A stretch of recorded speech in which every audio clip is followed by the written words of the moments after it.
esse lance da restrição ao tocar, o Salomão estava até comentando da tele, né? Esse foi um dos fatores que eu caí para a tele.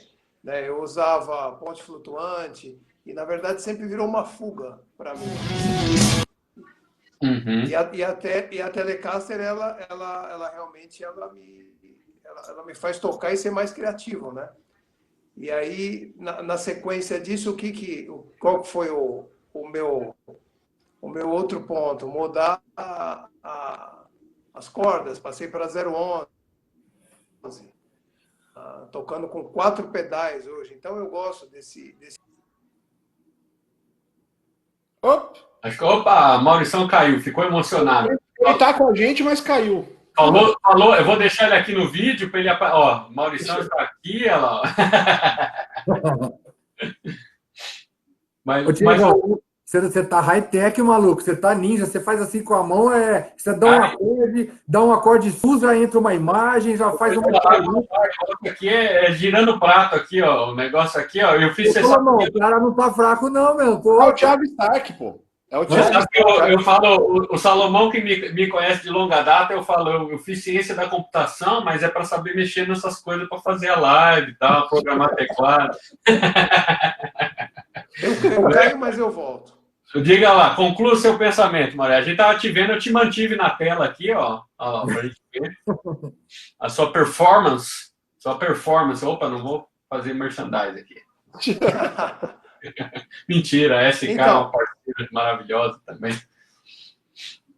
Diga lá. Mas essa é uma forma que eu busquei de me restringir, né, respondendo sua pergunta, e deixar que o músico ele transponha, né, esse fato de muito equipamento, muita coisa. Isso que o Salomão falou, eu acho sensacional. Você um dia chegar e plugar no amp e buscar o seu som, né, a sua criatividade daquele momento ali, que eu acho que isso aí é o que vale. Né? Porque, na verdade, esse lance que você falou, Tiagão, do cara, você falou o nome dele, que foi lá e tocou num teclado. Jesus, né?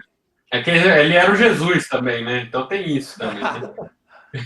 E arrebentou. Para Jesus nada é impossível, né? Eu acho que isso é muito legal, assim, porque o que tem que sobressair é ser o músico, né? Essas qualidades. O Fábio é um cara que, assim, eu fico impressionado, não só eu, mas toda a classe tecladística, vamos dizer assim, né? Se existe essa palavra. A gente fica impressionado porque o Fábio, ele tira o som, assim, literalmente, a gente, o conceito o Fábio programa um som, copia um som de qualquer música, disco, em qualquer teclado, cara. Isso é inacreditável, assim, é um dom e é um bom ouvido, né? E é experiência, né, Fábio? É conhecimento a fundo, né? Citando duas coisas que são importantes para que a gente possa ter um ótimo timbre do instrumento, ter um ótimo timbre do que é aliado ao instrumento. Eu acho ainda, assim, minha humilde opinião é que você tocar músicas que são fora do seu circuito, do que você gosta de ouvir, tocar as músicas cover, você tocar as músicas... assim, eu venho do mundo de baile, né? Eu vou fazer, como eu falei, 46, eu toco profissionalmente desde os 11, por causa do meu pai, tocava em pizzaria, aí tocava aquelas músicas orquestradas, não era instrumental, era orquestrada. O que é orquestrada? É tocar lá o Como é Grande o Amor por Você, do Roberto Carlos, o meu pai solava e eu acompanhava com o ritmo do teclado. Aí tinha Gambit, tinha teclado da Giannini, aí tinha teclado, já teve da Roland, teve da Yamaha, e teve a Biblioteca da Casio, que era até da questão do custo-benefício. A gente sai de Catanduva para comprar teclado na Toledo Musical Center, em Campinas. Olha só, dos irmãos que eu conheço eles até hoje, e até por conta da casa, falou, eu comprava teclado do senhor. E eu lembro que o senhor tocava no programa que o Faustão tinha na Bandeirantes, tinha um programa voltado para dar ênfase para música instrumental, talentos da nossa música brasileira. Olha. Iam tocar lá, os dois irmãos, músicas instrumentais, orquestrado e tal. Inacreditável. Aí tinha música de órgão, que era André Penazzi, Ed Costa, Paulo Freire. Isso, das coisas, falando de década de 60, 70, né? Embora 74, aí começa. Ai, Kraftwerk, aí começa a ouvir Tom John e começa a vir as coisas assim que eu gosto, oitentista. Só que aí, quando você vai tocar numa festa de uma pessoa, por exemplo, se fala de hoje um repertório, cara, você vai ter que tocar funk. Tá bom, tá bom. Você vai ter que tocar Anitta. Tá bom, tá bom. Você vai ter que tocar Ray Conniff. Não tem problema, cara. É música. Você está trazendo, primeiro de tudo, felicidade para as pessoas que estão ali por alguns minutos, algumas horas, depois elas vão para casa. Voltar para o seu momento trivial. E depois disso, porque o primeiro é levar alegria para as pessoas? Porque depois é levar alegria para você. Por que para mim? Porque a pessoa te levou para ela ter uma expectativa que você vai trazer alegria para ela. O que é melhor você fazer? Buscar o melhor som do instrumento, fazer o melhor cover ou a melhor versão? Não tem problema. Não tem problema. Mas eu não sei tocar a música do Djavan. Mas tente tocar pelo menos a metade das cifras dos acordes que ele fez. Mas tem a música da Anitta, não vai ter problema você colocar um acorde sus lá no meio. Tá tudo certo, é música, é alegria. E depois, segundo, como eu disse, para fechar, por que trazer uma alegria para você, para o seu coração? Porque isso aí vai custear o seu ganha-pão, a sua sobrevivência, e vai trazer alegria para você também. Isso faz com que você busque um melhor som para a pessoa que vai ouvir, trazendo um melhor som para você que está tocando. Então, você tocar músicas de tribos que te tiram da zona de conforto, isso é maravilhoso, cara. Eu falo, gente, a gente tem que ouvir tudo. Hoje aí o Spotify com música do planeta, de todos os gêneros, música para tomar café, música para quem está na fossa, música para quem acabou de casar. Então, assim, está muito mais fácil hoje você ouvir as músicas do nosso planeta, sem sair de casa. Eu não sei a opinião do Márcio, do Maurício, do Thiago, mas a minha sempre foi essa. Falei, cara, eu nasci ouvindo muito e procurando tocar outras músicas que são fora do meu circuito. Mas eu gosto do Herbie Hancock, eu gosto de Croia. Legal, muito massa, Michel Camilo, tá tudo certo. Dos tecladistas, mas, cara, eu gosto de rock, desculpa o português, eu gosto de rock pra caralho. Eu falo, mas isso é tecladista, mas o que tem? Principalmente coisas que tem instrumentos que não são o que eu toco. Exatamente. Pareça, cara, eu amo Power Trio pra cacete. E admiro, eu falo, meu, que do caramba isso aí. Não precisa de teclado nessa música. Exatamente. Essa música é só... Pô, eu tava vendo um trecho da live da Nina e da Tupará. Bicho, é batera e guitarra, velho. É só isso. E já tava do cacete o som. Então, isso é música, cara. Por isso que isso para mim não tem fim. É legal a gente tocar sempre outros sons e ouvir. Eu sou caipira, cara. Eu sou de Catanduva, eu sou de um planeta de violas, de Tião Carreiro, que eu amo de paixão isso também. Mas eu gosto de rock também, desculpa. Eu acho que essa versatilidade eu falo por mim, assim, eu conheço bem o Salomão também, o Maurição, eu falo por mim, assim, para mim a versatilidade, eu acho, eu visto essa camisa mesmo, sabe? Eu toco no Made in Brasil, mas também faço Gênio Erondi, e eu faço, né, tipo, para mim não tem, eu toco com a Cláudia, faço instrumental lá, o Mineirão, eu acho que a gente tem que, música é música, né, tem que derrubar cada vez mais no mundo essas barreiras, preconceitos, esses agrupamentos. O agrupamento, ele existe, lógico, né, para que você possa vivenciar, ter uma experiência, ali, se agrupar e tal, mas essas barreiras, principalmente do preconceito, e aí eu estou falando em todas as áreas, não só musicais, tem que ser derrubadas, né, a live da semana passada, até o Cristiano Rocha estava com a gente, o Thiago Sonho também, o Igor, né, que é o Igor Saunier, que é um baterista lá do Amazonas, né, de ritmos amazônicos e tudo mais,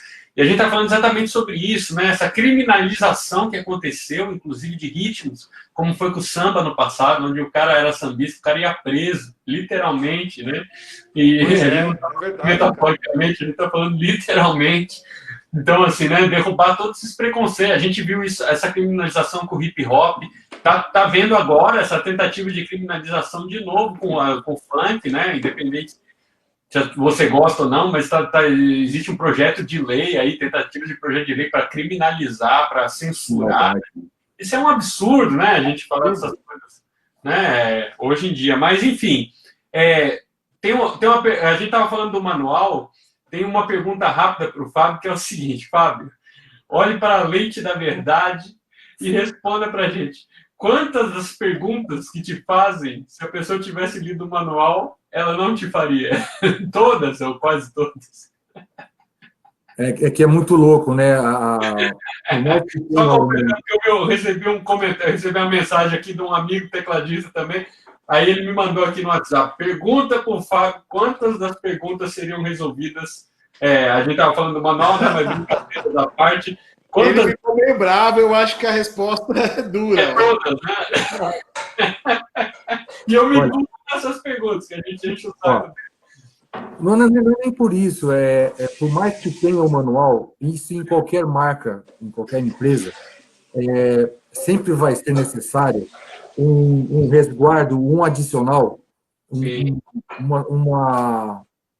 uma parte pontual de alguns detalhes que sejam feitos por especialistas. Esse tipo de produtos. Que é um tipo de coisa, que a gente não tinha, como é hoje, por exemplo, na década de 80. Não existia isso daí. A gente está brincando, mas assim, é fundamental o papel do especialista.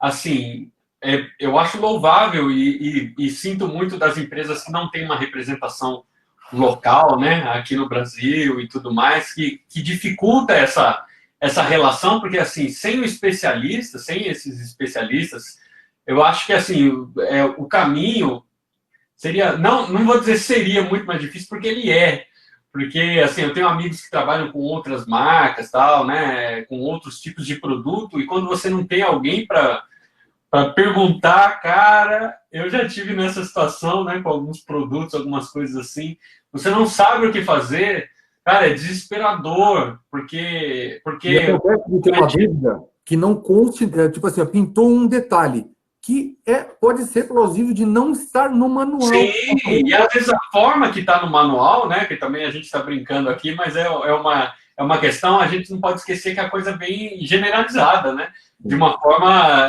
e também se ela for esmiuçada, também não adianta, né, como o Márcio falou, se você não souber, às vezes nem o que procurar, como é que você vai procurar, né, às vezes você não sabe procurar né, a coisa vem escrita de uma forma formal, vamos dizer ali assim, técnica, né, então, às vezes, no explicar da forma verbal, você consegue chegar no caminho, né, mas eu queria, tirando a brincadeiras à parte, Fábio, que você fizesse a pergunta que você queria fazer para o Salomão, que você falou que...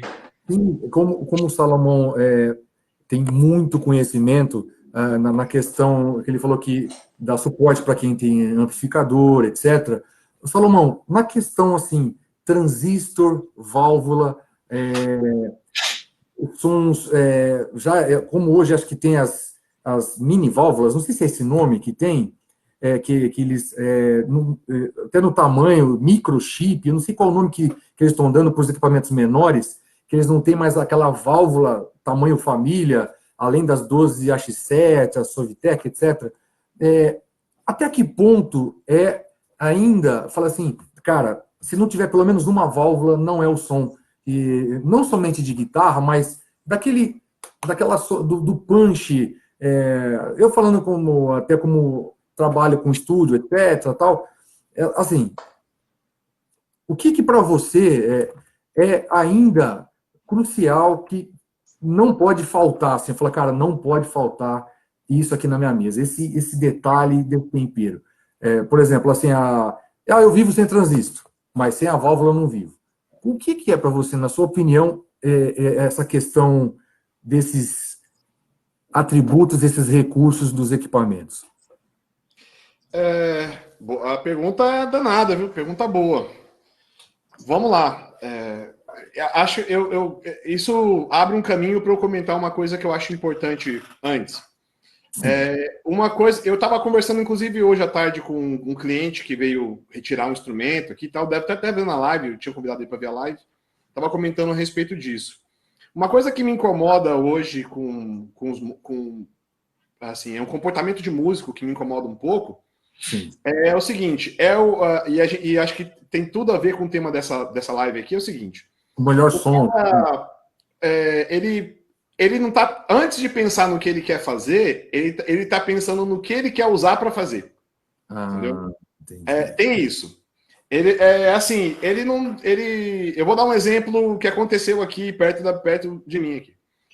O cara ele precisava, segundo ele precisava de um pedal de reverb que custa R$2.500. Para quê? Para ter um reverb. Mas tá bom, o que você vai fazer com isso? Não, eu preciso disso para tocar. O que você vai fazer com isso? Não, eu preciso, porque com esse reverb eu consigo fazer tal. Sem esse reverb ele não consegue tocar. Aí tudo bem. Aí ele conseguiu comprar o reverb. E a pergunta que eu fiz para ele depois foi o seguinte: tá, legal. Suas músicas devem estar muito boas agora. Agora deve ser possível de você me emocionar, agora que você está com o negócio perfeito, né? Agora que você já gastou esse dinheiro aí, você já deve ser. Sua música deve ter ficado muito legal. O que ele fez com esse reverb? Ele vendeu depois, porque aquilo não melhorou o som dele. Ele não sabia o que queria fazer. Entendeu? A gente vive num tempo em, por exemplo, o Maurício deve ver muito disso. Tem uma profissão nova que é reviewer, né? O cara não tem trabalho. Eu não tô aqui, eu não vou falar nomes, porque não é essa questão. Mas sim. Tem trabalho. E há uma diferença. Eu vejo o Maurício tocando e eu fico assim, putz, que legal. Como é que o cara fez aquele negócio tão bacana? Só que eu adquiri isso, eu adquiri essa vontade através do contato com o trabalho do Maurício, entendeu? O Maurício tem um trabalho, o Maurício tem uma identidade, ele fez um negócio, tal, eu adquiri aquilo. O reviewer não, ele pega um equipamento, ele mostra e fala assim, ó, isso aqui faz isso, e você só... Aí o cara pensa assim, eu preciso de fazer isso. Você vai fazer isso aonde? E no palco você vai fazer o quê? Gente, ó, vou fazer uma réplica daquele review. Não é isso que você faz. Não é esse o seu trabalho. Eu acho isso muito nocivo. E eu acho que as pessoas estão perdidas nisso. Eu vejo que os músicos estão perdidos nisso. Sim. Entendeu? Assim, Salomão, eu concordo 100% com você, cara. Eu vejo nisso um grande problema. Teve gente que já ficou brava comigo porque eu já cheguei a dizer o seguinte. Então vamos fazer o seguinte. Pô, você acha que seu som tá ruim? Então vamos lá. Se eu tiver 50 mil e quiser te investir 50 mil em você, e eu vou comprar, sei lá, os equipamentos originais do Jimi Hendrix, você consegue me entregar um Electric Ladyland? Você me entrega o disco dele depois? Alguma coisa naquele nível depois? Né? Não. Isso é sensacional. Entendeu? O cara não consegue entregar. Existe... No universo, por exemplo, do guitarrista e tal, dos músicos, tem um lance assim, com relação a isso que você falou, de que equipamento é essencial, o que eu posso viver sem, o que eu posso... Sem isso, meu som não rola. Eu transcendi esse negócio. Assim, acho que a experiência de campo faz a gente transcender, porque você começa a lidar com a realidade... E aí você começa a descobrir como se virar com o que você tem na mão. Sim. Nem sempre é o universo, nem sempre é o melhor dos mundos. Mas eu vou te dizer uma coisa. Traz possibilidades. Então, eu acho que é isso. Você usou uma coisa interessante. Por exemplo, há uma discussão muito grande da diferença entre válvula e transistor. Existe a diferença? Existe. Mas, legal. Primeira coisa que eu pergunto. Você está com um transistor e não está satisfeito. Se eu te der um ampli com valvulado, seu som vai melhorar a ponto de você ficar satisfeito? Seu trabalho vai melhorar com isso? Será que seu trabalho vai conseguir melhorar com isso? A sua música você sente que o público não tá absorvendo o que você quer passar com a sua música. Será que é a falta de um ampli valvulado? Será que é a falta de um drive de R$2.500? Eu acho que não. Muito sério isso, é verdade. Eu particularmente acho que não, entendeu? Porque senão ninguém conseguia animar ninguém em luau de praia com aquele violão todo ferrado, entendeu? Exatamente. Exato. Não conseguia. Eu não tô querendo dizer com isso que, por exemplo, não ter um equipamento não é importante. Mas a gente tem um certo... Aí eu vou usar uma coisa que um outro Salomão falou, né?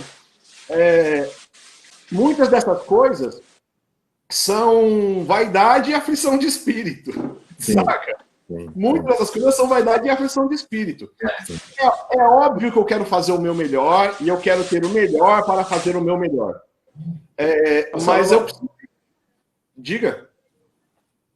Aí a gente volta, sabe aonde? Lá no ponto de partida do Thiago lá, no fuçar no equipamento, né? Entendeu? Porque essa sempre vai ser um debate. O que é melhor, válvula ou transistor? Depende do que é melhor para você, né? Para mim, por exemplo, válvula, ela atende às minhas necessidades e ponto, né? Pode ser que pro Joãozinho não, pro Zezinho sim, enfim. Isso é muito pessoal, né? Então, fuça aí no seu equipamento e tira o melhor som dele, né? Que você puder. Não, Maurício. Mas se eu tirar a válvula de você, eu ainda tenho você. Entendeu? Exato. E o músico não pode esquecer disso. Não pode esquecer disso. Eu comecei com um monte de instrumento chinfrim, como todo músico brasileiro. Hoje eu tenho equipamentos melhores para fazer o meu som. É claro que eu tenho as minhas preferências. É óbvio que eu tenho minhas preferências. E a gente sabe disso, porque, por exemplo, quando você vai trabalhar na estrada, quando você vai trabalhar com produção, você usa equipamentos diferentes. Para a estrada, você está usando um negócio, a produção, você pode viajar, você usa um negócio mais, né? Mesmo com a tristeza, por exemplo, de saber que na hora que aquilo entrar na mix, tudo vai ser apertado assim, vai ser comprimido assim, vão transformar em taxas de bits desse tamaninho, e nego não vai nem ouvir aquela linha de coros legal que você fez no fundo lá e tal. Mas você quis entregar o seu melhor, se você tem a condição de fazer isso, que você faça. Mas eu acho que o cara não tem que se apegar, entendeu? Eu vejo. Eu vou colocar um ponto aí, Fábio. Estou falando bastante, mas eu vou pôr um ponto. Não tá não. Tá falando, as coisas que você está falando estão muito, muito pontuais e muito benéficas. Né? Tá tudo certo, cara. É isso daí. Eu vou pôr um ponto prático. Eu terminei o último workshop que eu fiz antes da pandemia, desse momento que a gente está vivendo. O tema do workshop era exatamente esse. Era assim, como tirar o melhor som do seu equipamento. O tema era exatamente esse. Olha, legal. E aí, o que eu queria frisar naquele momento, e estava escrito no flyer, dos flyers inclusive, tal, era o seguinte: a única coisa que não sai do seu setup e que tem que ser sempre melhorado é você. Você é o item do seu setup que você não muda. Entendeu? Então, você é o melhor item do seu setup. Você muda todos. Você muda tudo. Hoje você pira. Se você tiver dinheiro, você compra 1 trilhão de coisas. Um dia você vai usar mais, um dia você vai usar menos, mas a única coisa que você não tira do seu setup é você. Você é o melhor item do seu setup. Né? Sem você, o seu setup não funciona. E independente do tamanho... Eu vou guardar essa frase para mim, cara. Independente do tamanho, de quanto você gastou, do equipamento que você tem, se ele é legal ou não e tal. E aí eu vou usar um exemplo de... posse dessa frase, hein, Salomão? Não, por favor, mas que é isso? Fala aqui. E aí eu vou usar um exemplo prático que eu mostrava no workshop. Eu levava uma pedaleira de uma marca X, que eu, assim, top de linha e tal. Eu dei essa palavra top, mas enfim, tô falando. Uma top de linha. E falava pro cara, falava assim, se eu pegar pelo manual, ou se eu começar a navegar nela aqui, ela diz que simula um Marshall, um Vox e um Fender. Aí tem aqui, ela tem a simulação do Marshall Plex, 1959, ela tem a simulação de um Fender Twin, 1965, e ela tem a simulação, sei lá, de um Vox AC30, né? Vou falar de 3 clássicos aí. Legal. Aí as pessoas, eu deixava as pessoas discutirem a respeito daquilo e os músicos falavam assim: então, mas a simulação do AC30 de tal equipamento é melhor que essa. E aí a pergunta que eu fazia pro cara é o seguinte: como é que você sabe? Você já tocou num AC30? Isso aí é tudo bicho. Aí eu começava a passar a minha visão a respeito do equipamento. Para mim, não importa o que ele simula. Importa o quanto ele funciona como ferramenta para que eu chegue no que eu estou pensando. Entendeu? Sim. Eu preciso de um som limpo. Eu não sei se... Eu não coloquei na minha cabeça que eu vou entrar aquela música com um som limpo de um Fender. Eu coloquei na minha cabeça que é um som limpo. Sacou? E aí, se eu vou achar esse som limpo com a simulação do Marshall, do Vox, do Fender, isso aí é outra história. Entendeu? O equipamento tá ali, vamos brincar com ele aqui, vamos ver o que eu acho. Pô, esse aqui eu achei que tá mais legal. Qual que você tá usando? O que eu achei que era legal. entendeu? Eu não posso depender disso. Eu não posso depender disso. Você se acostuma, por exemplo, a gente fazia Sesc, né, menino? Fazia muito Sesc. Sim. E aí era uma delícia, porque você chegava no palco do Sesc, tinha sempre um Fender Twin quentinho e prontinho para você usar. Tirado Foi legal. da live. Eu não tinha um daquele em casa e eu não tinha um daquele no pub da sexta-feira à noite, entendeu? Eu tinha que estar lá tocando. Então, eu acho que isso é como o Maurício disse. Primeiro, é uma coisa muito pessoal. Outra, é lógico que você tem suas preferências, mas você não pode depender daquilo para fazer o seu som, entendeu? Você tem um recurso mínimo, mas você não pode depender daquilo para fazer o seu som. Se você puder ter o que você quer, legal, entendeu? Mas eu acho que a prova do contrário é muito fácil de fazer.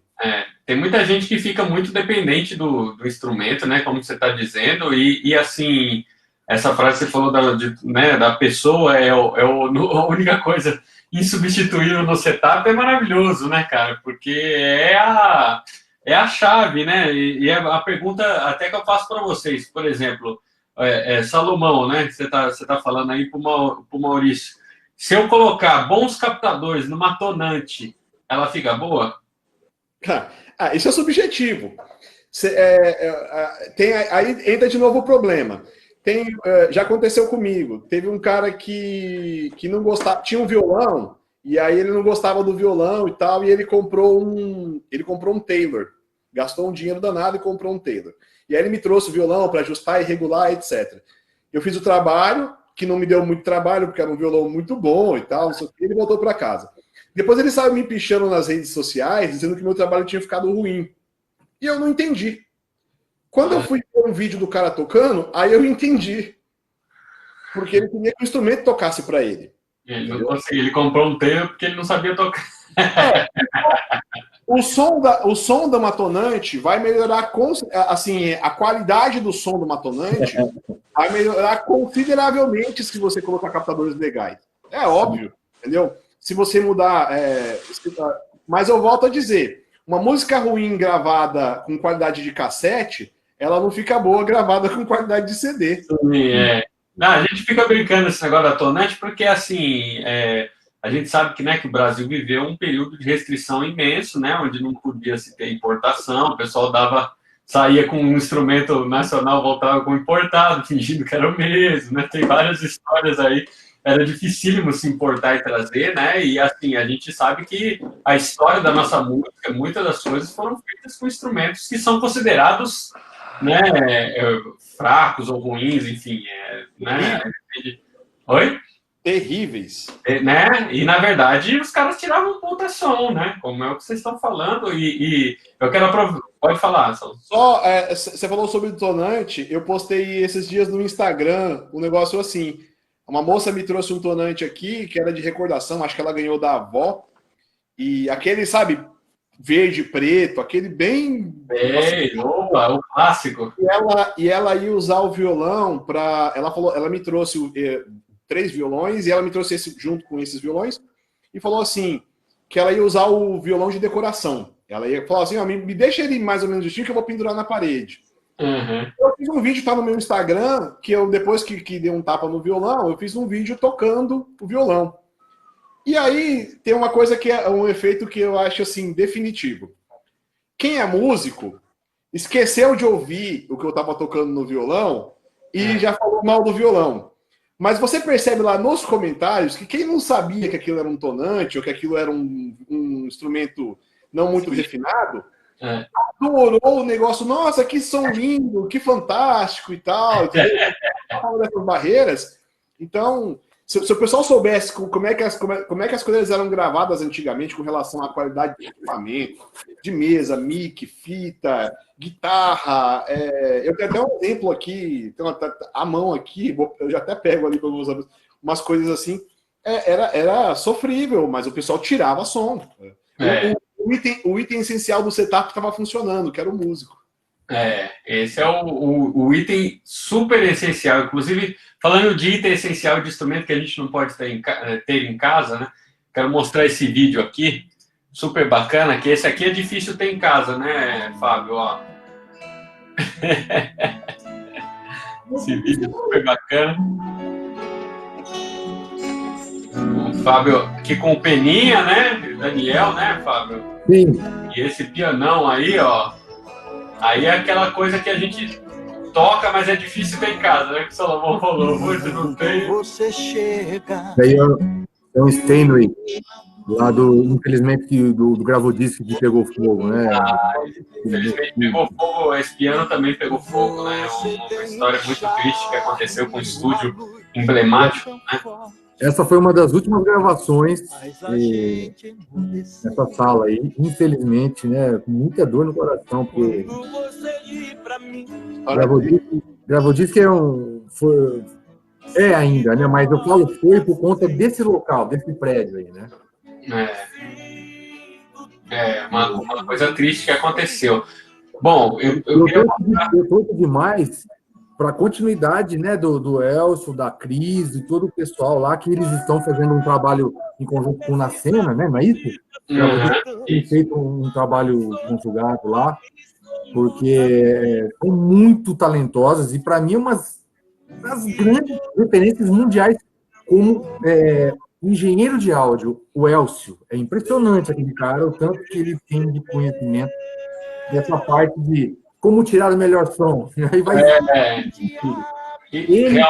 realmente uma coisa, né, muito, muito triste isso que aconteceu com o Gravodisc, mas a gente está falando do lado de produção, vou aproveitar que eu puxei o assunto para o Fábio. Tem uma pergunta aqui, ó, do Gustavo Vicente também. O Fábio trabalha muito com produção, o Salomão, que já tocou com pagode, o Maurício, que tem um super ouvido, ó, ele tem uma pergunta aqui, ó. Sobre o pagode, os baixistas de hoje mostram bastante da sua personalidade. Mas o que vocês preferem, o contrabaixo com mais médio e agudo ou com grave? Eu acho que o com muito grave fica mais apagado por causa da percussão. Mas com muito médio e agudo fica sem o peso. Aí tem aquela questão de você timbrar como gosta, certo? Qual que é a opinião de vocês aí, principalmente o Fábio, que trabalha com produção, e o Salomão também, que já tocou pagode, né? O que você poderia dizer para ele? Salomão, primeiro. Manda, Fábio. Não, manda você aí, Fábio. Olha, o Fábio, inclusive, que tem um curso, né, Fábio? Pode falar, você tem um curso de produção musical, né? Eu tenho produção musical aí, recém-lançado, né? E tenho divulgado ele. Produção musical em 7 semanas, né? No sentido das 7 semanas que você já consegue se gravar ou gravar alguém, certo? Olha, que legal. Qual que é o site, Fábio? É o site? Na verdade, assim, esse material todo a gente está divulgando diretamente no meu Instagram, no Fábio Augusto Music. Lá tem um link. Todo esse material, esse curso está no Hotmart, né? E para quem quiser saber mais informações, é até mais fácil ir diretamente no Instagram. Lá tem todos os detalhes, Fábio Augusto Music, é isso aí mesmo, exatamente. E também no próprio YouTube também tem uma masterclass lá de quase 2 horas, né, do zero. Inclusive eu gravei com o Guilherme Brito, menino que nunca tinha gravado, nunca tinha feito estúdio, nunca tinha gravado ele tocando o instrumento, e eu fiz questão de fazer a primeira masterclass com ele, por conta de ser um desafio não somente para ele, mas para mim também, né? Porque é muito cômodo falar assim, hoje eu vou gravar aqui com o Peninha. Sim. Hoje eu vou gravar aqui com o Maurício, vou gravar aqui hoje com o Salomão, vou gravar aqui hoje com o Thiago Mineiro. Pô, vocês já estão na estrada, já são profissionais. Agora, o Guilherme Brito, não. O Guilherme Brito foi a primeira gravação dele, até para as pessoas entenderem, assim, ó, a verdade nua e crua, porque é mais cômodo ter alguém profissional, que já sabe como gravar, já tem a parte musical estruturada, né? Tem uma vasta experiência. Então, essa masterclass mostra uma produção do zero, até afinar uma voz, equalizar, usando timbres virtuais, além do violão acústico, né? Como microfonar, usar uma extensão de fone, gravando aqui na minha casa mesmo, né? Subindo a escada aqui e tal. Legal. E o que é o home studio, o que é gravar numa pandemia, ou como era já antes de ter a pandemia, da gravação ali em casa, até onde isso pode atingir, numa plataforma digital, ou simplesmente você mandar no WhatsApp com uma pessoa ouvir, ou você registrar a sua música, né? Como criar um PDF, tudo isso aí eu explico, eu ensino no curso, né? Legal. Aí tem um volume 1 de curso de teclado também, que já está incluso nesse material, que é a parte básica, né? De clave de sol, clave de fá, os primeiros acordes, o que é mínima, semínima, aqueles detalhes, que é o que a gente comentou. O que é o básico, pelo menos, para você trabalhar com sintetizador? Aí, o que é o básico para começar a gravar? Você tem que saber o que é uma cifra, saber o que é por que no campo de sol você tem um Fá sustenido? O que é aquela nota? Esses detalhes, assim, né? Sim. E eu trouxe os mais de 25 anos de experiência que eu tenho de gravação, desde do interior de São Paulo, o que eu venho fazendo aqui em São Paulo, né?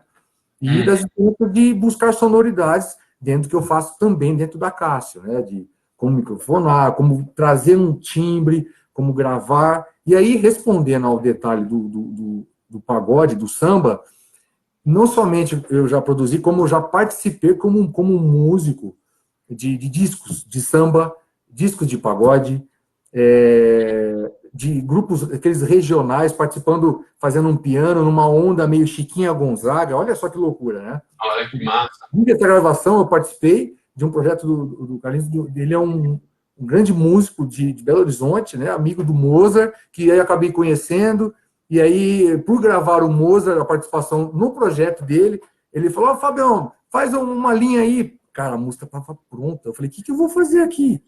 E aí, eu falei, caramba, vou fazer uma vibe meio Chiquinha Gonzaga, mas era um samba, cara. Eu falei, não, vou fazer um negócio aqui para tentar diferenciar num único pedacinho, para não sujar a música, porque já tinha concepção, né?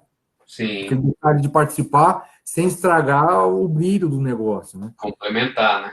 Isso, e aí, no detalhe do samba, a parte dessa questão do baixo é uma coisa não somente pessoal, né? Porque você está fazendo o contrabaixo, tem aquela coisa da cozinha. Você está fazendo. Tem muita linha também que é meio de violão de sete, né? Também, né? Isso. Baixo, né? Isso. E aí vem as digitais, aqui, que são os DNAs de alguns músicos que passam a ser as referências. Então, eu vou falar de um nome que é o próprio Prateado, que faz a parte do samba, do pagode, com aqueles desenhos, utilizando não somente as notas agudas, mas também trabalhando de um determinado jeito de fazer o groove, né? Eu estava falando com o Claudião Machado, a gente toca junto no Peninha há mais de 15 anos, e ele falou, cara, eu já fiz participei, por exemplo, do Inimigos do HP, já fiz com cantoras, etc., cantores fazendo circuito Sesc, e assim, cada banda, cada artista tem uma forma de você tocar o baixo. Por mais que você já sabe o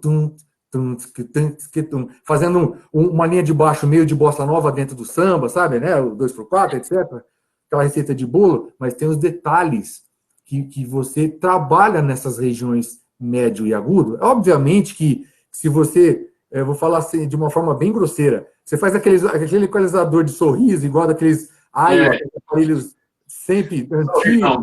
Sorrisão. Isso, é óbvio que estando desse jeito, você não vai trazer uma sonoridade da região do médio indo para o agudo. É óbvio, é óbvio.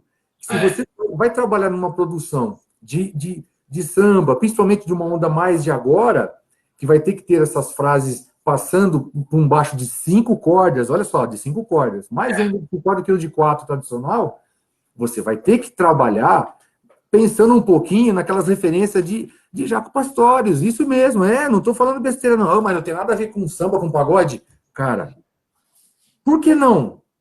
Tem que trazer um pouquinho daquele médio, ou se não, você buscar, aí vai nas malaquice, de trabalhar com captador, etc. Aí vai nas mãos de ouro aí do Salomão, do Maurício, mas eu acho que eu não estou falando nada sem pé, sem cabeça. Faz um pouco de sentido. Sim, que eu tô falando. faz muito sentido. E aí, a palavra-chave, desculpa o português, você quer cagar um baixo? Começa a tocar compressor. Cara, vai virar um violoncelo no final das contas. Porra, meu, não faz menos de baixo. eu acho que eu não estou falando uma besteira. Exatamente. O cara socou o compressor, o negócio virou uma máquina de um tanquinho Polonac na meio da música. Para com isso. Vamos, né? Aliás, é um perigo, né? O pessoal adora tochar compressor para tudo quanto é lado, você entendeu o que o compressor faz. Aí você toca aquele samba, aí você começa a tocar coisa de Lui, e aí tem que tomar cuidado, que aí o Salomão comentou da mix, da master, né? Então, são detalhes. Mas o principal, eu imagino que E na mata um monte de frequência, né, Fábio? sim, cara. É o famoso assim, eu estou testando em casa, eu estou me gravando para mostrar para outras pessoas também, e que as pessoas que são amigos, mas que falam assim, cara, não é isso daí. Você quer tocar samba, mas você só quer tocar na corda si, cara. É gostoso você ter esse surdão aí, esse trem de terra aí nas cordas, mas vamos dosar, né? Igual falando de forma pianística, pô, o cara não para de tocar nessa região grave, não é verdade, Thiago? É verdade. Fica Então, tudo que é over, não sei se você concorda, Salomão, também, você, o Maurício, que tudo que vai muito over, né? Não vai ser legal. o over é